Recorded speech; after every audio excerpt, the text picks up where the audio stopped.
syukur. Baik, semua dah bersedia dengan peralatan belajar? Dah. Dah, alhamdulillah. Pastikan ada buku catatan, ada pen, ada Quran di tepi. Ada Ustaz. Ya, alhamdulillah. Dan yang paling penting ada semangat tu, semangat untuk belajar tu kena ada. Oh, semangat ni. Tak ada, itu semangat. Baik, alhamdulillah. Dan juga jangan lupa ada air secawan kat tepi tu. Ada kopi. Ada juga, ada, alhamdulillah, syukur. Tempat Ustaz. Ya. Baik, alhamdulillah, bersyukur pada Allah pada pagi ini Allah izinkan kita semua untuk bersama lagi dalam pengajian kunci bahasa Arab.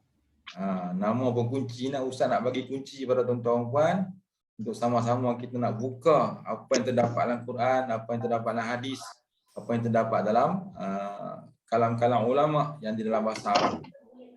InsyaAllah tuan-tuan, bila ada kunci, tuan-tuan akan rasa seronok untuk bersama Al-Quran, akan rasa seronok untuk bersama hadis Nabi dan juga kalam-kalam ulama, insya-Allah. Begitu juga pepatah-pepatah Arab yang tuan-tuan dengar, tuan-tuan akan rasa seronok. Dan perlu ingat, kita belajar masih lagi di peringkat permulaan. Kita masih lagi sikit-sikit belajar yang sikit-sikit, yang rendah-rendah. Kalau ibarat laut yang terbentang luas tu, kita baru duduk tepi pantai, kita baru celup-celup tangan kat tepi-tepi tu. Macam tu je ibarat dia. Kita baru celupkan tangan kita dekat tepi pantai kan, air laut kan terbentang luas. Jadi kita pergi kat tepi tu, kita cuma basahkan tangan kita sikit-sikit. Macam tu je ibarat dia sekarang ni. Bayangkan ilmu ini begitu luas, laut yang luas macam tu. Itulah perumpamaan keluasan ilmu bahasa Arab Nahwu Saraf ni, masya-Allah.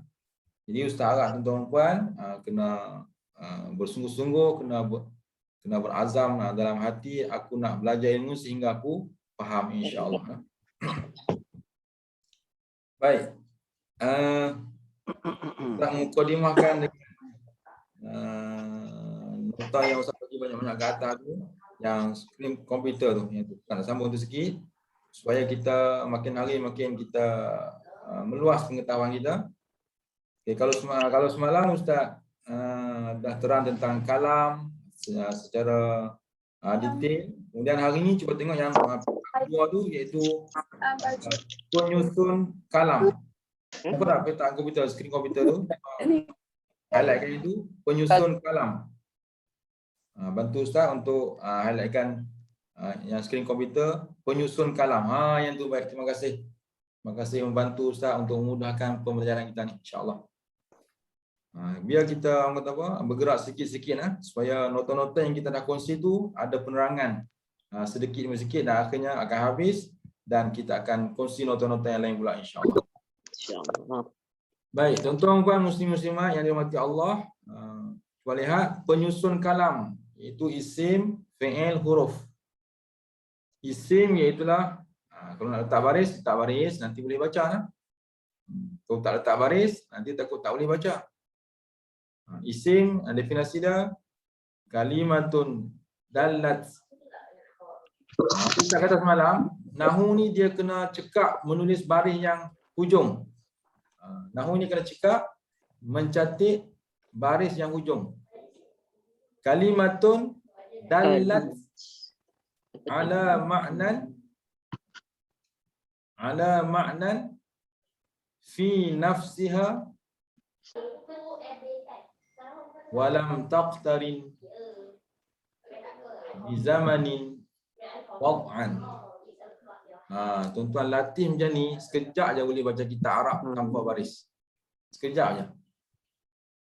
Kan? Sekarang ni tak ada baris kan? Bukan yang ni, bukan yang ni, yang tadi. Yang tadi, yang penyusun kalam tu. Petak satu lagi. Sudah tertukar. Yang tadi balik, yang perkataan penyusun kalam. Iaitu kalimatun dalat ala ma'nan. Tukar satu lagi. Itu dah yang ni kita belajar semalam. Kalimatun dallat ala ma'nan fi nafsiha wa lam taqtarin bi zamanin wad'an. Mana tadi? Skrin tadi mana? Jadi isim kata dia kalimah yang menunjuk. Kalimatun dalat tu maksudnya kalimah yang menunjuk. Terima kasih. Kalimatun dalat maksudnya kalimah yang menunjuk ala makna di atas makna fi nafsiha pada dirinya. Walam taqtarin dan tidak menyertai bizamanin dengan masa wad'an hantaran. Nak faham macam mana tu? Mai esok terang. Dia kata kalimah yang menunjuk di atas makna pada dirinya dan tidak menyertai dengan masa hantaran. Itulah masuk isim. Itulah definisi isim, iaitu kalimah yang menunjuk di atas makna pada dirinya. Dia bukan kena pada orang lain, tapi dia tunjuk pada diri dia. Itu makna isim, nama. Walam taqtani bizamanin dan tidak menyertai masa wad'an, tidak menyertai masa hantaran. Dia tidak ada makna telah, dia tidak ada makna akan, dia tidak ada makna sedang, tak ada. Contoh kat bawah tu, tu ada terjemah Melayu tu, dia kata isim adalah sebuah kata yang menunjukkan suatu arti pada dirinya dan tidak disertai waktu. Betul tak? Contoh baitun. Baitun makna apa? Baitun makna rumah. Rumah. Tak apa, jangan risau. Ustaz tanya, Ustaz jawab. InsyaAllah. Baitun makna rumah. Kataan isim yang dia menunjuk diri dia. Rumah makna menunjuk pada diri rumah lah. Dan dia tidak menyertai masa. Tidak ada makna telah rumah, sedang rumah, akan rumah, tak ada. Dia tak ada terkena masa. Dia bila sebut rumah, terkena pada rumah. Menunjuk pada diri sesuatu tu. Okey, selesai. Contoh-contoh lain pun sama lah. Contoh isim yang lain pun sama. Mana dia menunjuk pada diri benda tu, diri sesuatu tu. Okey. Seterusnya definisi fi'il.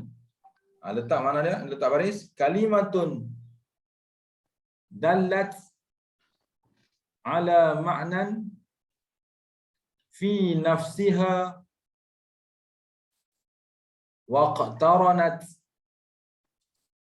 bi zamanin wad'an. Dia ada beza sikit dengan isim. Kalau isim tadi walam taqtarin. Kalau fi'il dia ada waqtaranat. Maksudnya kalau isim tadi dia kata tidak menyertai. Kalau fi'il dia kata menyertai. Itu beza dia. Kalimatun iaitulah kalimah dallat yang menunjuk ala maknan di atas makna fi nafsiha pada dirinya. Waqtaranat dan menyertai. Waqtaranat dan menyertai bizamanin wad'an dengan masa hantaran. Itu definisi fi'il. Definisi fi'il iaitu kalimah yang menunjuk pada dirinya dan dia menyertai masa hantaran. Saya baca sikit yang bawah tu. Dia kata fa'in dalat tilkal kalimah ala zaman madin, maka jika kita tak baca yang kelabu tu kan, yang kelabu sikit tu dia kata fa'in dalat tilkal kalimah, maka jika menunjuk demikian tu kalimah ala zaman madin, di atas masa yang telah lalu, fahiya fi'al madhi, maka dia adalah fi'il madhi. Itu kata menyertai masa tu. Jika kalimah tu menunjuk di atas zaman yang telah lalu, fahiya fi'al madhi, maka dia adalah fi'il madhi. Wa in dallat ala zamanin yahtamil al-hal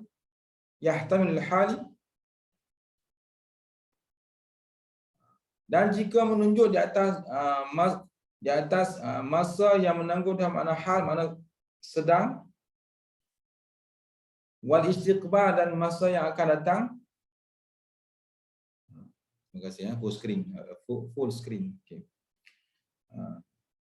Jika menunjuk di atas masa sekarang, wal istiqbal dan masa akan datang, fahiya fi'il mudhari', maka dia adalah fi'il mudhari'. Kalau menunjuk makna sekarang atau menunjuk makna akan datang, itu adalah fi'il mudhari'. Wa in dallat ala talabi syai', dan jika menunjuk di atas menuntut sesuatu. Ala talabi syai' mana di atas menunjuk sesuatu, meminta sesuatu. Talabi mana menuntut, meminta, samalah. Fil mustaqbal, pada masa yang akan datang. Kalau kalimah itu dia menunjuk di atas permintaan sesuatu. Permintaan sesuatu kepada masa yang akan datang, fahiya fi'il amri, maka dia itu adalah fi'il amar. Itu saja kita nak kenal perbezaan setiap fi'il madhi, fi'il mudhari', fi'il amar, itu perbezaannya. Iaitu fi'il madhi dia menunjuk telah berlaku, fi'il mudhari' dia menunjuk sedang berlaku dan akan berlaku, dan fi'il amar dia menunjuk akan berlaku. Contoh dia macam kat bawah tu, zahaba. Zahaba itu adalah fi'il madhi. Zahaba fi'il madhi. Samalah perkataan lain sama. Wa'ada, qatala, qara'a, jalasa, man, sami'a, basara, nasara, qala. Itu semua fi'il madhi. Sebenarnya tuan-tuan dan puan kena hafal perkataan fi'il ni, kena hafal lebih banyak sikit. Jumpa dalam Quran tu, jumpa dalam Quran perkataan-perkataan fi'il, cuba ingat yang ni makna apa, ini madhi dia bunyi macam mana dan makna apa, ini madhi dia apa dia perkataan dia, apa makna dia. Kalau boleh setiap hari ada hafalan tentang kalimah fi'il. Mungkin tuan-tuan ambil pendekatan pada diri masing-masing, sehari aku nak hafal 10 perkataan. Aku nak ambil daripada Quran 10 perkataan fi'il madhi. Aku nak hafal bagi ingat. Qatala makna apa? Wa'ada makna apa? Kataba makna apa? Qala makna apa? Sehari 10. Masya-Allah, kalau dah sebulan berapa dah? Banyak dah. Jadi tuan-tuan kena usaha sikit. Jadi fi'il madhi zahaba dan contoh-contoh yang lain. Kemudian yadhhabu fi'il mudhari', itu yang memberi maksud sedang berlaku dan akan berlaku. Yadhhabu. Kalau makna asal dia zahaba makna pergi, telah pergi. Yadhhabu sedang pergi ataupun akan pergi. Itu untuk fi'il mudhari'. Dan yang ketiganya idhhab. Baca dengan perkataan idhhab. Idhhab ni fi'il amar, memberi maksud makna yang mustaqbal, makna yang akan berlaku. Kan? Sebab izhab ni fi'il amar, fi'il suruh. Bila suruh, benda tu belum berlaku. Kita suruh, kemudian barulah berlaku. Itu makna fi'il amar. Dia memberi maksud mustaqbal, benda yang akan berlaku, perbuatan yang akan berlaku. Kalau izhab, terjemahan dia pergi olehmu, wahai seorang lelaki. Izhab makna pergi olehmu, wahai seorang lelaki. Senyap je tak punya suara. Macam Ustaz seorang-seorang je bercakap. Ya Ustaz, tadi dia pun suruh mute, so kena mute semua sebab bila ada percakapan, bila kita buka mic, and then persekitaran kita tu, kalau kita bercakap dengan anak-anak ke akan dengar, kalau kita buka kertas pun akan dengar. Jadi itulah dia orang nak tumpu sepenuhnya kepada Ustaz. InsyaAllah kalau siapa-siapa nak bercakap silakan unmute saja. So maknanya nak senyap-senyapnya lah maksudnya. Ustaz tak suka macam tu Okey, siapa? Suka juga. Tak apa, siapa yang nak cakap boleh, silakan unmute. Minta maaf. Sebab kalau senyap-senyap Ustaz takut tertidur je. Kami dengar Ustaz. Okey, baik. Tapi kalau siapa nak cakap, maknanya dia mute kan, kemudian dia tanya apa-apa, kemudian dia mute balik. Dia senyap Ya, balik. gitu. Betul Ustaz. Terima kasih Ustaz. Minta Sebab, maaf. ya, tak apa. Sebab kalau terlalu senyap, Ustaz takut Ustaz seorang je bercakap, lain semua tidur. Dia kata, tak apa, Ustaz tak tahu, kami tidur, Ustaz kan tahu. Tak, insyaAllah Okey, baik. sedang mendengar. Baik. Saja Ustaz gurau-gurau ya. Baik. Okey. 3 perkataan fi'il kita dah tahu. Zahaba fi'il madhi telah pergi, yadhhabu fi'il mudhari' sedang pergi dan akan pergi, idhhab fi'il amal mana pergi olehmu, mana perbuatan akan berlaku. Dia bagi mustaqbal. Selesai. Cuma kena ingatlah zahaba tu fi'il madhi dia ada kawan-kawan dia sampai 14 semua. Ini ketua dia zahaba. Dia ada 14 semua tasrif dia tu. Yadhhabu pun ada 14. Ini ketua dia yadhhabu. Dia punya pecahan dia sampai 14. Begitu juga idhhab. Idhhab dia ada 6. Dia ada 6 pecahan dia. 3 untuk mudzakkar dan 3 untuk muannas. Itu kita dah belajar dah depan. Baik, selesai. Pergi pada haraf. Haraf. Kita Melayu sebut huruf. Kalau sebut huruf, dah jadi jamak dah. Tapi orang Melayu dah biasa sebut huruf. Huruf maknanya dia faham huruf lah. Setiap huruf tu. Tapi kalau bahasa Arab huruf, dia ada ejaan ha, ra, waw, fa. Itu jadi maksud huruf-huruf. Sebutan yang tepat dia haraf. Mana huruf. Haraf. Jadi kalau orang sebut haraf, mana itu sebutan yang tepat. Haraf. Kita Melayu sebut huruf. Huruf maknanya bermaksud huruf-huruf. Tapi tak apalah. Yang penting kefahaman kita. Haraf iaitulah kalimatun dalat. Okay, macam biasa letak baris di hujung untuk kita boleh baca lepas mengaji nanti. Nak baca ni bukannya semasa mengaji saja, tapi lepas mengaji nanti pun nak baca sendiri juga.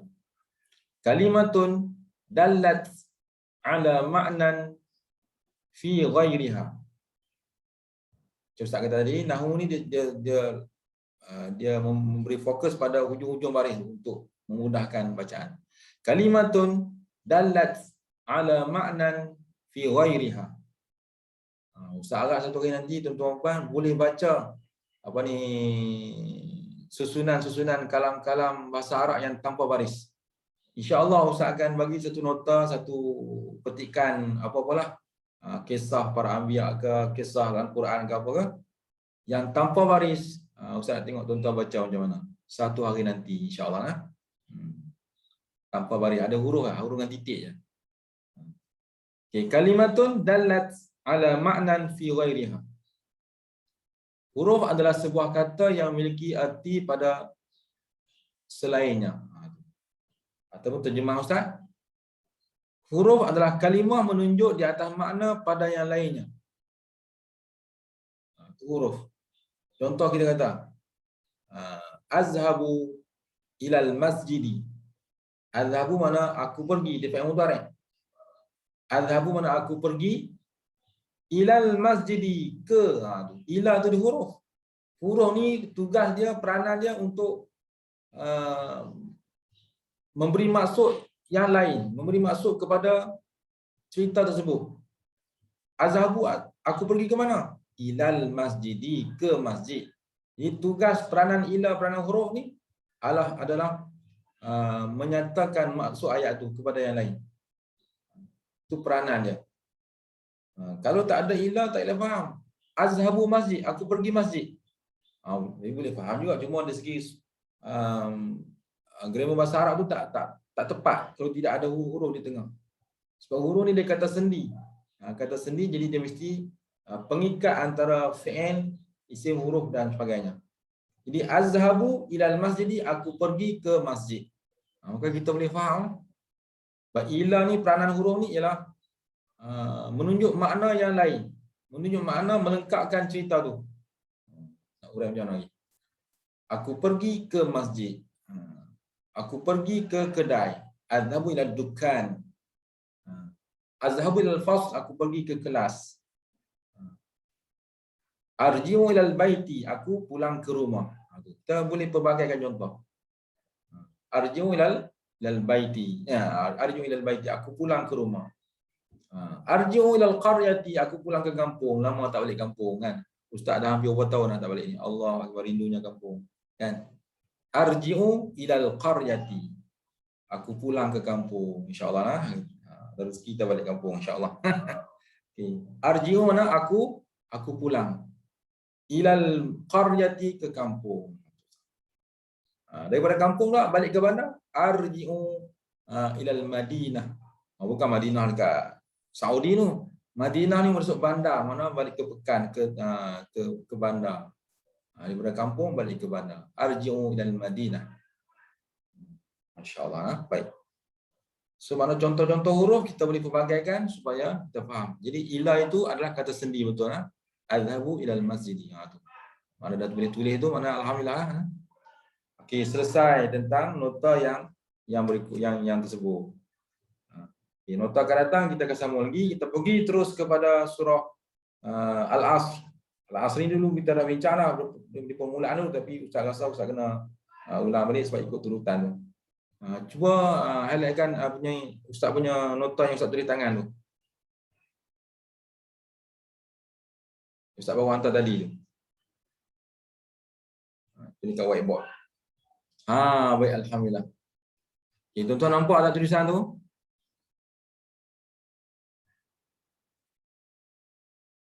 Nampak tak nampak tulisan tu?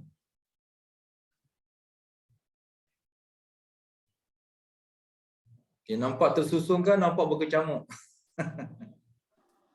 Nampak Ustaz. Nampak Ustaz. Nampak jelas. Biru tu, Susun jelas. yang biru tu fokus ayat. Kemudian yang pecahan arrow apa semua tu itu huraian-huraian. Jadi boleh nampak walaupun tidak ada garisan, tidak ada apa, tapi boleh nampak Okey, alhamdulillah, syukur. Okey, mari kita kaji. Ni kita nak kaji ni. Masya-Allah, rezeki tuan-tuan ni memang Allah Taala pilih tuan-tuan lah untuk belajar ilmu ni. Ustaz tak boleh nak kata apa sebab tuan-tuan adalah pilihan Allah. Allah pilih daripada ratusan ribuan orang untuk di kalangan ribuan ratusan orang, tuan-tuan Allah pilih untuk belajar ilmu ni. Allahu akbar, rezeki tuan-tuan. Alhamdulillah Ustaz. Betul. Belajar pula duduk di rumah kan, rumah sendiri pula. Pakai yang bebas, tak terpulang kan. Nak pakai macam mana janji tutup aurat kan. Tak kisah macam mana pun kan. Ada pula air pula kat tepi, Allahu akbar, bebas seronoknya kan. Ada pula teman kat tepi, Allahu akbar, seronoknya mengaji kan. Ada teman kan? Ada Ustaz. Ada, masya-Allah, patut semangat pun. Baik. Okey. Jadi seronoknya mengaji kan. Allah Taala pilih kita untuk belajar ilmu ni. Masya-Allah. Kalau nak ikut ustaz mengaji ilmu ni dulu, ustaz terpaksa naik motosikal seorang diri daripada Kedah pergi ke Kelantan. Berapa jam nak sampai ke Kelantan? Seorang diri nak cari ilmu ni. Allahu akbar. Tu sejarah ustaz mengaji. Bukan main susah nak dapat ilmu ni. Daripada Kedah naik motor AS5 je lah. Daripada Kedah sampai ke Kelantan. Bertolak lepas subuh sampai sana dekat maghrib. Seorang diri untuk mencari ilmu-ilmu ni. Allahu akbar. Betapa susah, betapa periknya nak dapat ilmu. Jadi tuan-tuan tengok senang je. Sap dapat terus ustaz bagi. Siap arrow, siap tanda, semua siap sekali. Tinggal nak dengar, nak faham, itu je. Masya-Allah. Boleh ya tuan-tuan? Boleh? InsyaAllah Ustaz. Okay, baik. Bismillahirrahmanirrahim. Ba itu huruf jar. Kita nak belajar dah huruf jar. Huruf jar peranan dia ialah mengkasrahkan kalimah selepas dia. Dan kalimah selepas dia adalah isim. Tu dah ada dah isim. Abalah tolong tunjuk arrow bagi kawan-kawan nampak. Kat mananya ustaz sedang sebut. Jadi ba huruf jar perkataan sin dengan mim tu ada asal dia ismi. Tapi dia hazafkan hamzah jadi bismi. Mana ada orang baca bismillah, tak ada. Orang akan baca bismillah. Mana dia dihazafkan? Dia hazaf huruf hamzah tu jadi bismi dengan nama. Jadi ismi itu adalah isim, sebab ada huruf jar. Allah itu adalah isim juga. Dia panggil isim lafzul jalalah. Lafaz ketinggian. Lafaz keagungan. Allah adalah ismun lizati wajibal wujud. Itu tuan-tuan catatlah kalau tuan nak lebih ilmu tuan catat. Allah itu adalah ismun lizati wajibal wujud. Nama bagi zat yang wajib ada, iaitu Allah. Nama yang masyhur, nama Tuhan kita yang masyhur adalah Allah. Dan selebihnya yang nama-nama sampai 99 semua termasuk Allah. Itu juga nama-nama Allah. Dia bagi Asmaul Husna, nama-nama yang elok. Asmaul Husna maksudnya nama-nama yang elok, nama-nama yang sempurna. Husna maksudnya elok, sempurna, lengkap. Boleh kita terjemah pada husna.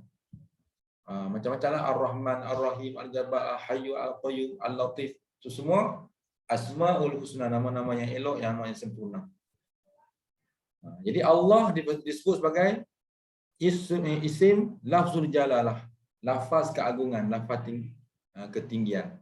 Ar-Rahman, Ar-Rahman tu dia bagi sifat bagi Allah. Ataupun dia sebut na'at. Na'tun au sifatun, sama lah. Na'tun au sifatun. Nanti tuan-tuan mengaji agak tinggi sikit, level tinggi, tuan-tuan akan jumpa sebutan, tuan akan biasa dengar na'tun au sifatun. Jadi Ar-Rahman itu dia panggil na'at ataupun sifat bagi Allah. Sebab tu terjemahan dia dengan nama Allah yang Maha Pemurah. Kan? Siapa yang pemurah tu? Allah yang pemurah. Sebab dia sifat bagi Allah. Lepas tu tentang huraian-huraian tafsir tu tuan kena ngaji lah apa dia Ar-Rahman tu kan. Al-Mun'imu bi jala'il ni'am. Apa semua tu tuan kena ngaji lah. Ar-Rahim Al-Mun'imu bi daqaiqin ni'am. Itu tuan kena ngaji dan tafsir. Ustaz cuma nak fokus Ar-Rahman itu ialah na'at ataupun sifat bagi Allah. Ar-Rahim disebut sebagai na'at. Na'at yang kedua bagi Allah pada perkataan Bismillahirrahmanirrahim.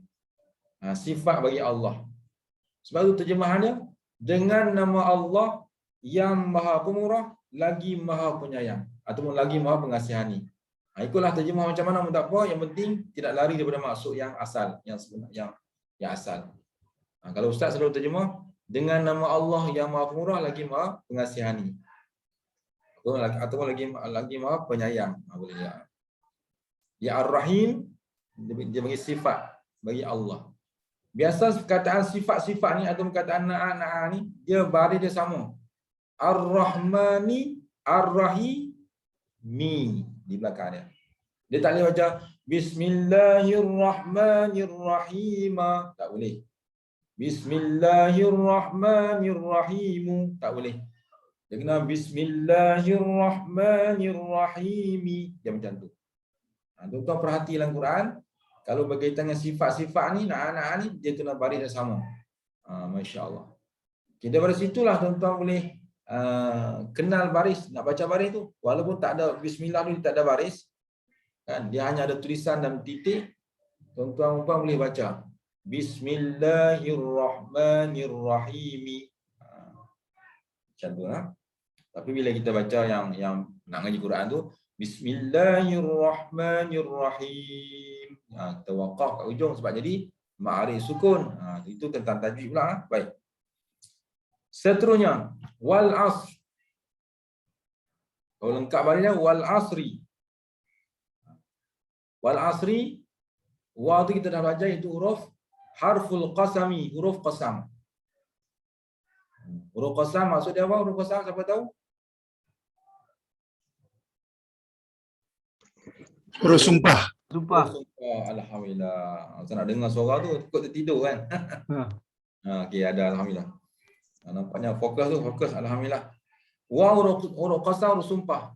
Huruf sumpah ada 3 beradik. Ustaz ada 3 beradik lah. Waw, ba, ta. Wallahi. Billahi, tallahi. Itu dipanggil huruf sumpah. Waw, ba, ta. Wallahi, billahi, tallahi. Itu dipanggil huruf sumpah. Huruf waw, ba, ta. Huruf sumpah diterjemah makna demi. Diterjemah makna demi. Demi. Kalau wallahi demi Allah. Billahi demi Allah. Tallahi demi Allah. Jadi kalau orang yang bersumpah, dia guna perkataan tu lah. Itu baru jadi sumpah kan. Wallahi aku tak buat. Wallahi aku tak ambil. Ataupun dia lengkapkan dia sekali. Wallahi wa billahi wa tallahi aku tak ambil. Dia bersumpah. Tapi orang yang bersumpah, dia terdedah dengan bila-bila masa saja dengan kemurkaan Allah. Kalau dia tak buat, dia selamat. Tapi kalau dia buat, dia bersumpah juga, maknanya dia terdedah dengan kemurkaan Allah. Hati-hatilah kalau betul-betul tak buat, yakin dia tak buat, baru dia boleh berani bersumpah. Kalau dia nak selamatkan diri, ini masuk tafsir ni. Kalau dia nak selamatkan diri, dia cuma nak selamatkan diri, maka dia berani bersumpah. Ingat, kemurkaan Allah terbuka luas untuk diri dia. Na'udzubillah min zalik. Baik. Wal asri, demi masa. Sebab tu terjemah mana demi. Al-asri itu adalah perkataan isim sebab ada waw huruf qasam. Ada alif lam dekat al-asri itu membuktikan juga al-asri itu adalah isim demi masa. Selesai. Jadi isim adalah asri itu isim sebab ada alif lam dan juga ada huruf waw qasam. Innal insana. Inna dipanggil taukid. Tadi ni Ustaz Jadal nak tulis huruf je, nak tulis ayat tanpa baris dan tanpa catatan-catatan ni. Tapi Ustaz kata tak apalah, untuk peringkat awal ni Ustaz bantu dulu. Ustaz bantu lah. Ustaz tulis nama-nama dia kan. Akan datang, Ustaz nak tulis ayat aja, tuan-tuan yang kena tulis.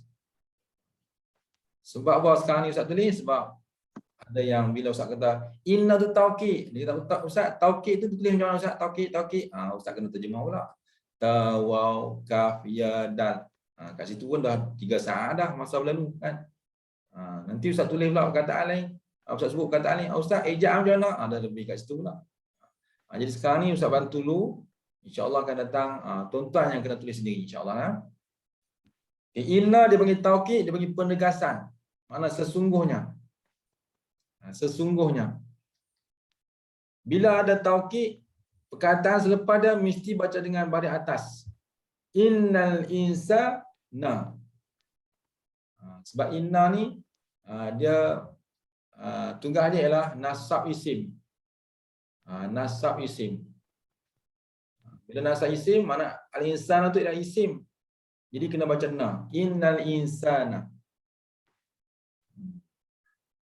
Dia tak boleh baca innal insani, tak boleh. Sebab tu nahu dia kira yang hujung-hujung tu. Mana perkataan huruf perkataan dan huruf yang hujung. Huruf yang hujung adalah nun. Nun tu kena hati-hati. Nak baca apa? Bila ada inna, kena baca na. Innal insana. Sesungguhnya manusia. Al-insana tu adalah isim sebab ada alif lam. Kemudian lafi lam taukid. Lam taukid maknanya sesungguhnya fi khusrin, di dalam kerugian. Lam taukid makna Allah bagi penegasan, iaitu orang sesungguhnya manusia tu dalam kerugian. Lam yang ada pada fi tu memberi maksud taukid, memberi maksud penegasan daripada Allah SWT bahawa manusia itu dalam kerugian. Nanti dia ada kaitannya bawah tu. Fi tu huruf jar. Bila ada huruf fi, kataan selepas dia mesti baca dengan baris bawah.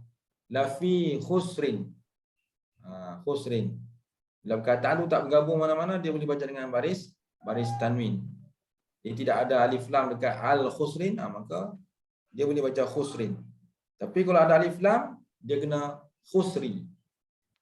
Dia tak boleh berkumpul satu kalimah dua tanda isim, tak boleh. Di dalam kerugian. Dalam kerugian. Fi rujar khusrin majrurun bi fi. Jadi kalimah isim. Khusrin. Okey, selesai kat situ. Kemudian illa. Illa tu nama istisna. Yang tu yang Ustaz nak bantu tulis orang ni sebab apa? Sebab kalau Ustaz tak tulis, tuan-tuan pun tanya, Ustaz, istisna ejaan macam mana? Tu. Ustaz dah tulis Ustaz dah tulis. Istisna ejaan dah ada tu. Alif sin ta tha nun alif hamzah. Istisna. Jangan tergeliat lidah pula sebut nanti dia kata macam mana nak sebut ni. Udahlah perkataan bunyi istisna memang senak semualah aku mengaji hari ni. Yang tu yang Ustaz terpaksa ni, biar aku tulis lah. Biar Ustaz tulis lah senang. Jadi senang-senang tuan-tuan tengok je, dengar Ustaz sebut dan ingat sebutannya. Kalau Ustaz tak tulis, dah lah pertama kali dengar. Lepas tu nak tahu ejaan pula, lama kata, senak betul lah mengaji.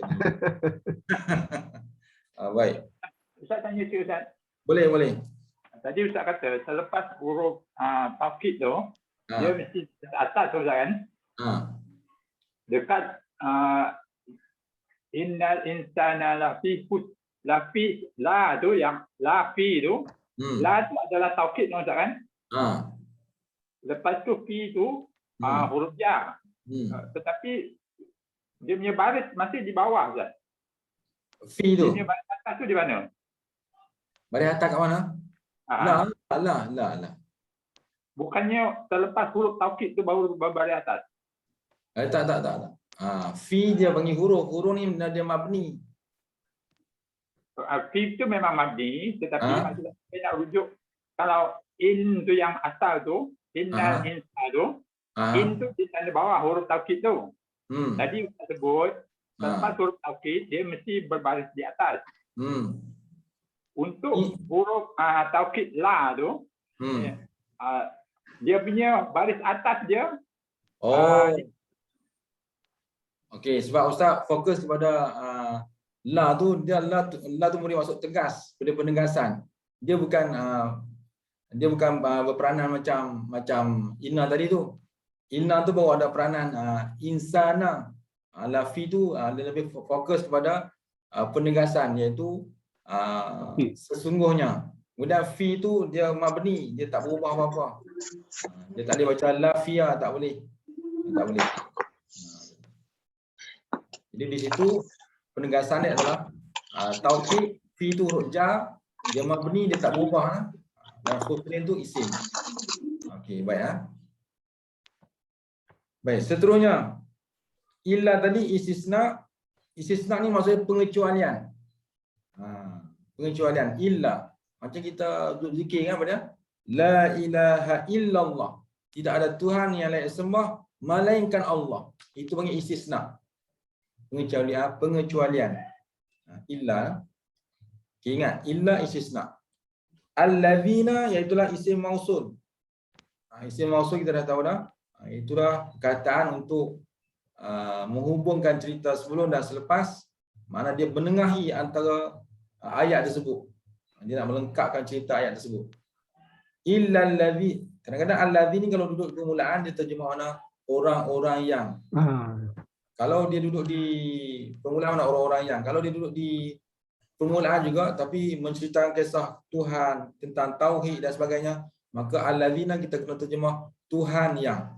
Jadi allazi ni kita ikut keadaan cerita tu nak terjemah apa? Tuhan yang ke ataupun orang-orang yang ke ataupun di sini illallazina amanu melainkan orang-orang yang. Sebab isim mausul ialah kalimah untuk menengahi cerita tu, melengkapkan cerita sebelum dan selepas. Kita tak boleh cari makna yang tepat pada dia, yang tak berubah, tak. Dia akan berubah-ubah mengikut keadaan cerita tu. Fokus dia ke mana? Okay, allazi isim mausul, amanu situ Ustaz tadi, fi'il. Yang ada pada perkataan amana. Amana telah aman. Jadi amanu tu jamak sebab ada waw dengan alif di belakang. Amanu bermaksud orang-orang yang beriman. Orang-orang yang beriman, ada waw jamak. Asal daripada perkataan amana. Cuma di ujung dia ada alif.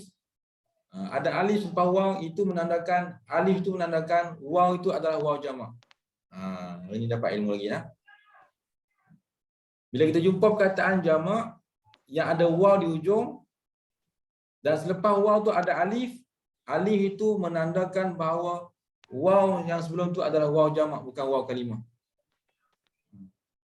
Waw jamak ini kalau kita buang dia, dia masih ada makna. Amanah maknanya orang yang maknanya telah beriman.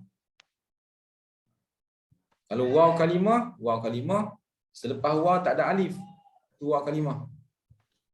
Dan waw kalimah ni kalau kita buang, dia akan hilang makna dia. Di sini waw jamak kalau buang dia, maka dia masih ada makna. Okey. Okay, amanu bermaksud orang-orang yang beriman. Orang yang beriman, dia fi'il lah. Dia ketiga dia fi'il. Okay, wa'amilu, ada satu huruf tertinggal, Ustaz terjatuh kat satu huruf. Iaitu selepas waw tu ada alif, sama macam tu.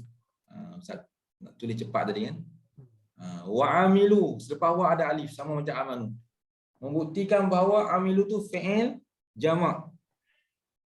Bermaksud, terima kasih Malah. Wa'amilu bermaksud dan orang-orang yang beramal.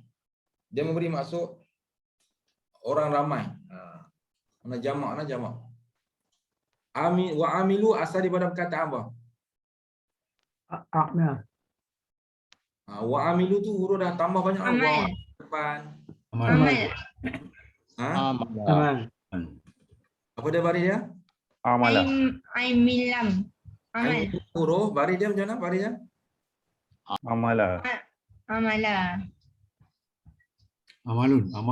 Amalah ke ataupun wazan daripada Amlan.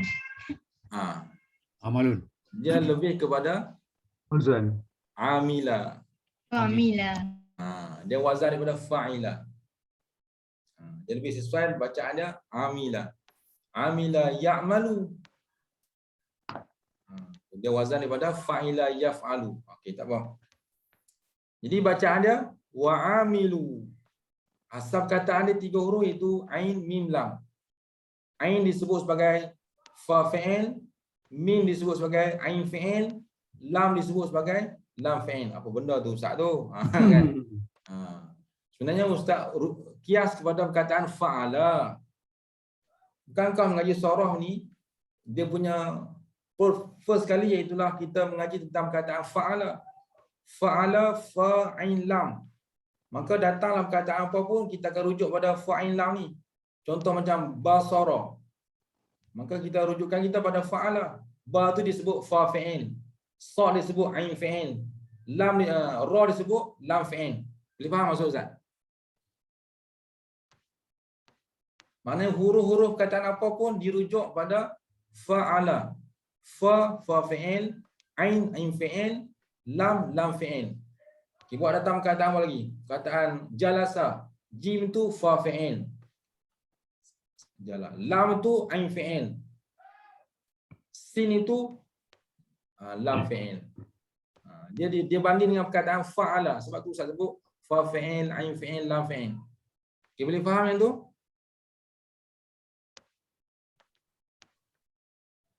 Senyap aja, boleh faham ke tidak ni? Tak faham Ustaz. Sebab yang itu fa'ala. Tu fa'ala tu dah fi'il dah. Tapi kenapa Ustaz satu-satu karakter tu Ustaz saya tu tak faham.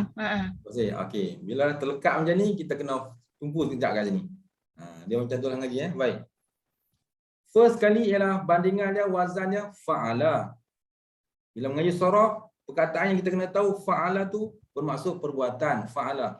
Jadi bila sebut perbuatan, sebutlah perkataan apa pun yang berbentuk perbuatan yang sama baris ataupun sama 3 huruf macam fa'ala, maka kita sebut contoh kita sebut perkataan apa? Kharaja. Ada? Akala. Okey. Oh, ingat nak makan lah. Okey. Awal lagi. Okey. Akala 3 huruf. Fa'ala yang first kali pun 3 huruf. Jadi akala ni hamzah yang pertama tu kita kata fa fi'il. Bab dia sama macam fa'ala. Ustaz dah naik 2 tangan ni mana habis awal ni. Okey. Akala hamzah tu maksudnya fa fi'il, kaf itu ain fi'il, lam itu lam fi'il. Kan fa'ala akala. Ikut tulisan sama-sama. Ya. Oh macam tu Ustaz. Ya. Cuba kata dah faham. Sebelum ni tahu akala tu fi'il je, tak adalah buat satu-satu macam tu. Ya betul. Terima Alhamdulillah. kasih Ustaz. Baik, sama-sama. Jadi Ustaz Corresponding lah. Corresponding. Apa dia? Dia punya corresponding je. Corresponding Ustaz. Ustaz nak tanya Ustaz. Boleh. Kalau baris dia pun kita ikutlah baris dia macam ni wa'amilu kan. Maknanya dia punya kata dasar dia pun fa'ilu lah macam Ustaz kata tadi kan. Ya, betul. Jadi maknanya kita banding dia pun fa'ilu, amilu. Ya. Okey. Tentang Betul, sama-sama. Tentang baris nanti kita akan jumpa perkataan yang baris dia berubah-ubah, itu tidak menjadi masalah, itu dia mengikut wazan. Tapi yang penting 3 huruf. Nanti kita akan jumpa fa'ala, kita akan jumpa fa'ilu, kita akan jumpa fa'ula. Itu baris-baris dia. Yang tu tak apa, itu tentang perubahan baris. Dan sebab ada kalimah-kalimah fi'il yang baris dia macam tu. Hasuna, hasiba, fa'ila, daraba, qara'a. Dia macam tu. Dia ikut baris yang wazan dia. Tapi huruf yang 3 tu tetap sama 3. Fa fi'il, ain fi'il, lam fi'il. Jadi di sini yang wa'amilu ni dia punya asal dia adalah amila. Amila sebab tu saya kata ain fi'il dia pada atas.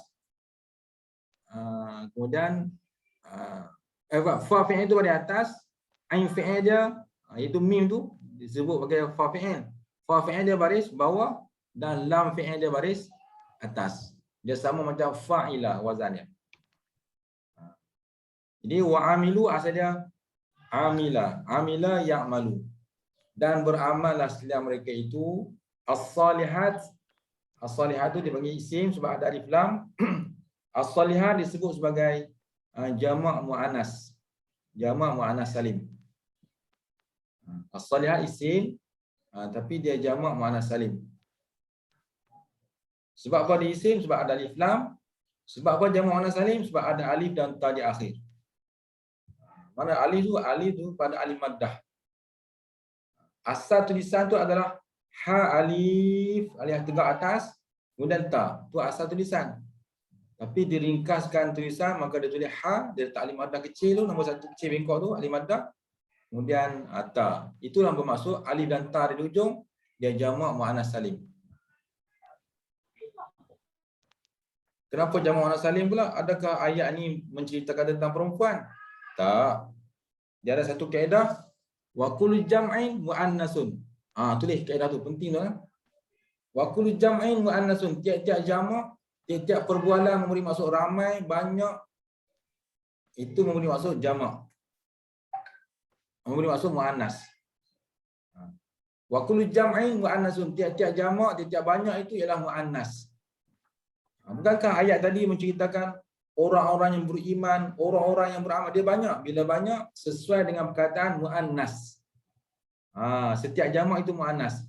Dia punya ta'rif dia, wa kullu jam'in muannasun. Tiap-tiap jamak tu muannas. Tu. Jadi salihah tu kataan jamak muannas salim. Jamak muannas salim. Bukan maksud muannas ini, bukan maksud kita nak cari merujuk dhamir dia. Kisah dia perempuan, tu cari perempuan, tak ada nampak perempuan pun dalam ni.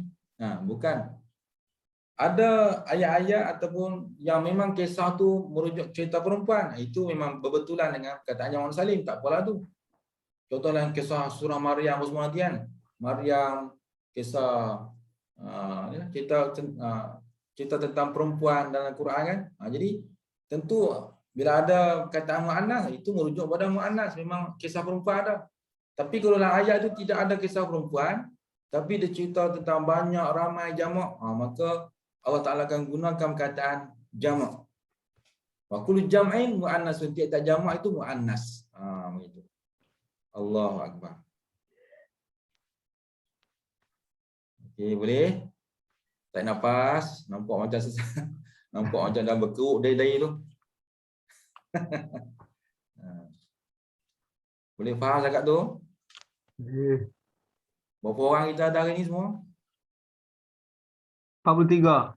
43. Okey, alhamdulillah lah. Kurang 7. Tak apa, kurang 7 tak apa. Tapi 43 serta pasangan ke macam mana? Pasangan ada. Okey, alhamdulillah. Yang 7 tu dia pergi jogging Ustaz. Pergi jogging. Okey. Insya-Allah. Nanti dia akan ulang kaji insya-Allah. Baik. Nanti dia tengok video. Dia tengok video insya-Allah. Baik. Semangat betul insya-Allah. Wis. Habis kat situ. Alif dan ta tu tanda jamak muannas salim. Kenapa nama jamak muannas salim? Jamak muannas salim ni maksudnya jamak mana banyak, muannas mana perkataan muannas, salim yang sejahtera. Bukan maksud perempuan tu yang sihat-sihat, yang comel-comel, bukan. Bukan maksud gitu. Maksudnya Perkataan itu dia salim, dia sejahtera. Jamak mana salim. Perkataan banyak, perkataan yang boleh masuk ramai. Mu'annas masuk perkataan mu'annas. Dan salim itu sejahtera. Sejahtera daripada kalimah asal. Okey, perkataan salihah ni kalau kita cari perkataan asal dia ada. Kalau kita buang alif dan ta, dia jumpa perkataan asal dia iaitu apa dah? Perkataan asal dia. Solah. Solah je. Solah. Solah Ustaz. Salaha. Jadi dia perkataan asal dia tak terusik. Kalau kita buang alif dan ta tak ada masalah. Kan? Kita buang alif dan ta sebab tu dia nama dia sejahtera. Sejahtera. Jamak mana salim, jamak mana yang sejahtera, yang selamat daripada perkataan asal dia. Dia tak berubah. Salaha. Solah Solah. tu solat. Ada tak? Itu solat lain. Solah. Ini salaha. Salaha mana apa? Orang nama soleh. Maksud apa? Soleh. Orang yang wanita solehah. Apa maksud soleh? Solehah. Apa dia? Mulia. Alim. Mulia ataupun? Baik. Baik. Baik. Jadi amalan soleh maksud amalan yang baik. Salaha maksud baik. You perkataan asal dia dapat balik walaupun buang alif dan ta. Okey, macam perkataan muslimat, muslimatun. Okey, cuba buang alif dan ta di belakang. Jadi apa perkataan apa? Muslimah. Asal perkataan muslimat apa dia? Muslimatun asal dia? Salamun. Salam. Asal dia baris dia salima. Salima yaslamu. Kan. Salima maknanya bila jadi muannas salim iaitu muslimat. Jadi perkataan alif dan ta di hujung kita buang, dia masih ada perkataan asal itu salima. Mim itu boleh masuk inilah Orang. orang kan. Jadi itu ada bahasannya. Tapi perkataan asal dia ada itu salima, dia tak terusik perkataan asal. Itu dimasukkan jamak muannas salim. Begitu juga kalau jamak muzakkar, tak apa Ustaz cerita saja. Jamak muzakkar salim ada waw dengan nun di belakang, ada ya dengan nun di belakang. Kalau buang waw dengan nun, buang ya dengan nun, kata asal dia ada macam ta'maluna kan. Kita buang waw dengan nun, dia ada perkataan asal. Amila dia ada. Jadi sebab tu nama dia salim, jamak mana salim ataupun jamak muzakkar salim. Salim ni maksudnya bila buang tanda-tanda dia tak terusik kataan asal dia. Dia masih ada makna. Macam tu. Tapi kalau jamak taksir, yang tu dia terusik. Dia telah berubah. Contohnya macam rajulun, rajulani, rijal. Rijal dia berubah tu, dia taksir, dia berubah, dia terpecah daripada perkataan asal. Asal dia rajulun, rajulani, dua lelaki. Rijal, beberapa orang lelaki. Dia dah jadi macam kataan tu dia berlari terus daripada asal. Rijal, beberapa orang lelaki. Baik, tak apa itu kemudian, kita tahu kemudian. Kalau tuan-tuan ingat yang Ustaz bagi nota lama dulu ada tentang jamak-jamak tu Ustaz dah bagi tu. Tuan-tuan tengok balik ya. Baik. Habiskan sekarang ke bawah.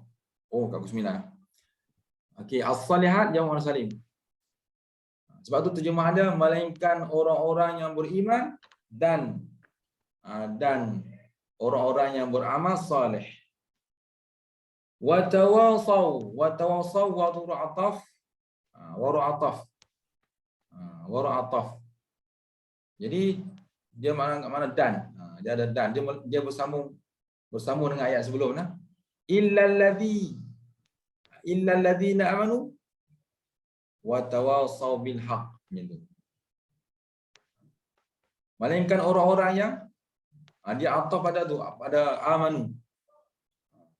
Melainkan orang-orang yang tawasaw bil haqq, mana berpesan-pesan dengan kebenaran. Wa ataf mana berhubung cerita sebelum dengan selepas. Itu mana dan wa ataf. Huruf ataf semua ada, tak salah Ustaz ada 10 huruf ataf. Ada 10. Waw, fa, thumma, hatta. Itu termasuk huruf ataf. Nanti kita belajar ada 10 semua. Sampai tajuk nanti Ustaz akan cerita nah. Cerita hari ni tak habis. Waw huruf ataf, mana dan. Tawasaw itu fi'il. fi'il daripada perkataan wasa. Mana berpesan-pesan. Wasa. Kan orang sebut wasiat kan? Wasiat ni maksud apa wasiat? Wasiat, nasihat, pesan. Wasiat mana pesan, tinggal pesan. Tulis je nota kan, tulis nota letak kat bawah bantal. Itu pada tu, itu nama dia wasa, maknanya wasiat, pesan. Tinggal pesanan. Nanti bolehlah awak ni bila nak pergi mana-mana ni, tulis sikit nota, ni saya tinggal wasiat ni. Terkejut orang rumah, wasiat. Wasiat tu bahasa Arab. Bahasa Melayu dia pesan. Tapi kita tak biasa sebut. Kita sebut wasiat ni ingat nak tinggal harta pusaka. Itu kita fokus ke arah tu, wasiat. Sebenarnya bahasa Arab. Kita guna pinjam bahasa Arab, wasiat. Dan wasa mana pesan. Tu watawasa dan berpesan-pesanlah mereka itu. Dia fi'il daripada wasa. Ingatlah. Dia fi'il jamak sebab ada wa dengan alif di belakang. Wa dengan alif di belakang itu yang Ustaz urai tadi ya. Ada waw, bila ada alif dan ada alif, menandakan alif itu menandakan waw tu waw jamak. Sebab tu jemaahnya dan berpesan-pesanlah mereka itu. Jadi wa tawassaw fi'il jamak bil haqqi, ba tu huruf jar. Haqqi kalau asingkan dengan ba jadi al haqqi, maknanya ada kataan alif lam jadi isim. Haqqi itu isim, baca dengan baris bawah. Bil haqq. Tajwid kena qalqalah akbar. Jadi dia isim sebab ada alif lam. Kalau tak ada alif lam, nak tulis perkataan tu saja. Bunyi macam mana? Haqq. Cuba hidupkan baris. Hakun.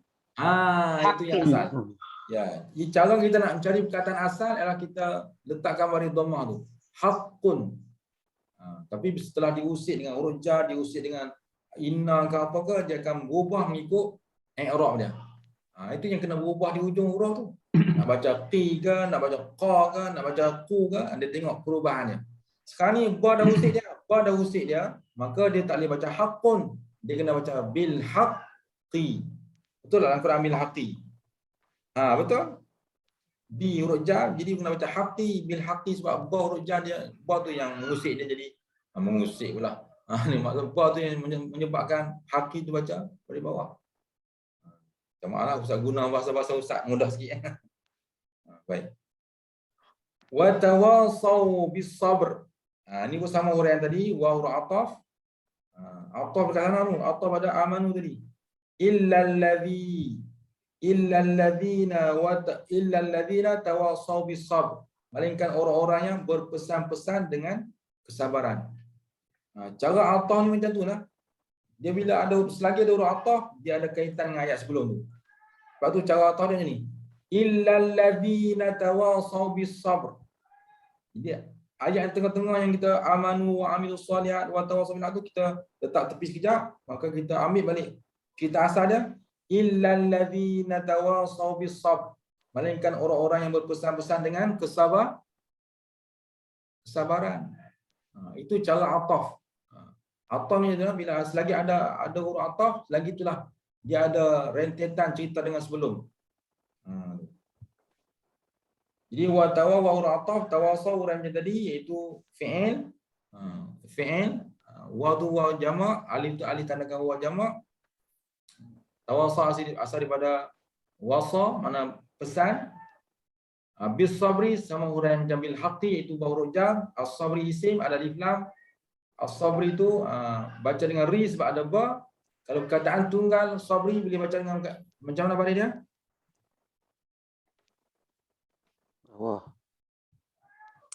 Kalau tadi baca haqqun, yang ni baca apa kalau tunggal? Sabrun Ustaz. Sabrun mana apa? Sabar. Ngaji kena sabar.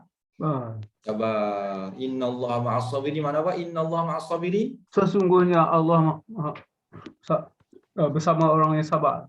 Alhamdulillah, hebat tu boleh terjemah tu, hebat tu. Masya-Allah. Innallaha ma'as sabirin, sesungguhnya Allah Taala bersama dengan orang yang sabar.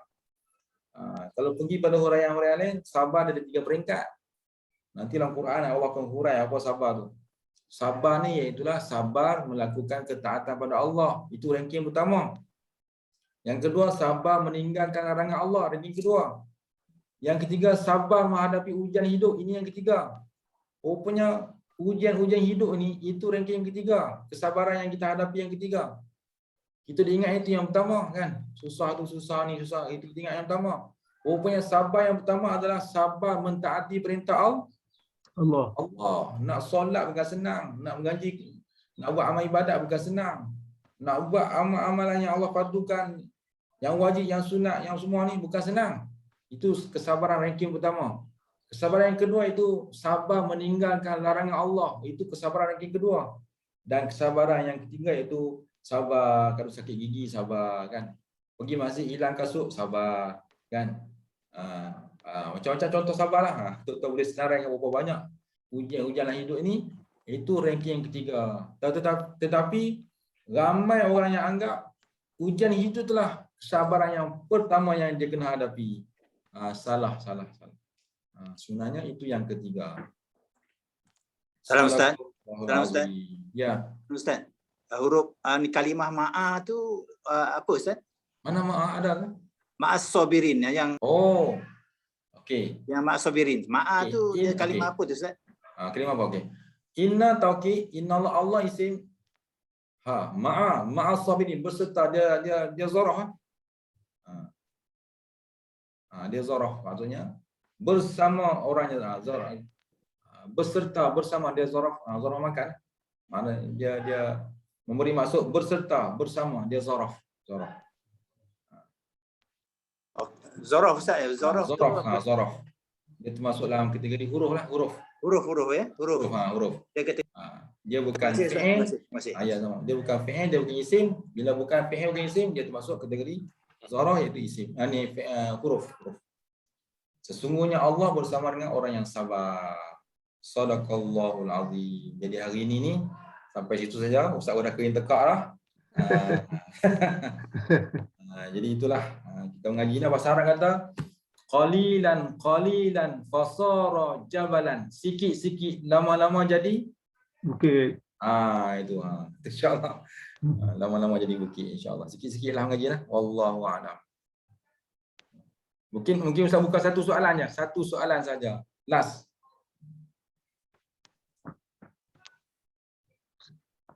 Ustaz, saya nak tanya sikit berkenaan dengan makna dia sikit. Kalau kita baca innallazina wal asri innal insana fi khusrin.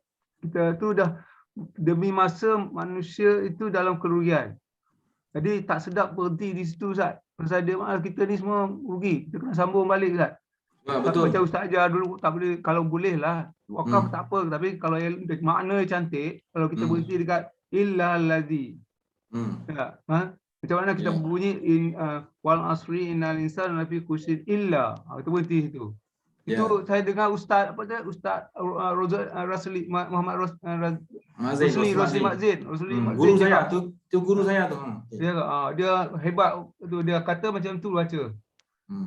Okey. Terima kasih Malah. Memang betul itu berkaitan dengan qiraat, berkaitan dengan fasahah dan sebagainya. Itu satu bab ilmu lagi kena belajar. Macam mana nak waqaf yang betul semua tu, itulah bab qiraat, bab tajwid dan sebagainya. Yang kita fokus tadi tentang nahwu saraf. Jadi cara baca yang betul macam Malah kata tadi, itu kita kena waqaf pada perkataan selepas itu supaya makna dia tidak tergantung. Sebab kalau kita baca wal as innal insana fi khusr, tiba-tiba kita ada urusan apa, kita pun sambung urusan kita, lagi nak sambung tapi terberhenti sekejap, maka seolah macam kita kata sesungguhnya manusia dalam kerugian. Seolah macam tu. Tapi kalau kita masih depan Quran, masih mengaji wal as innal insana fi khusr, kemudian kita pun tak berhenti lama, illa allazi, tu tak apa, dimaafkan. Terima kasih Ustaz. Okey, sama-sama. Okey, kita doa insya-Allah. Bismillahirrahmanirrahim. Alhamdulillahirabbil alamin wassalatu wassalamu ala asyrafil anbiya'i wa mursalin wa ala alihi washabihi ajma'in. Allahumma nawwir qulubana binuri hidayatika kama nawwartal arda binuri syamsika abadan abada bi rahmatika ya arhamar rahimin. Allahumma zidna ilman warzuqna fahman. Allahumma yassir wa la tu'assir wa tammim bil khair. Ya Allah ya Tuhan kami bersyukur di atas nikmat Engkau pilih kami ya Allah. Kau pilih kami ya Allah dalam mempelajari ilmu ini ya Allah. Ya Allah Tuhan kami bersyukur di atas pilihan ini ya Allah. Oleh kerana itu ya Allah, Kau jadikanlah kami orang yang istiqamah dalam mempelajari ilmu ini ya Allah. Ya Allah Tuhan kami, berikanlah kefahaman kepada kami ya Allah, agar kami memahami ayat-ayat suci-Mu ya Allah.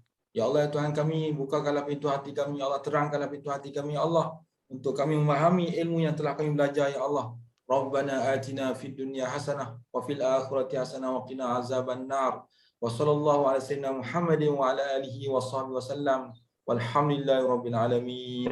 Assalamualaikum warahmatullahi taala wabarakatuh. Baik, jumpa lagi. Waalaikumsalam. Terima kasih Ustaz. Sama-sama. Assalamualaikum.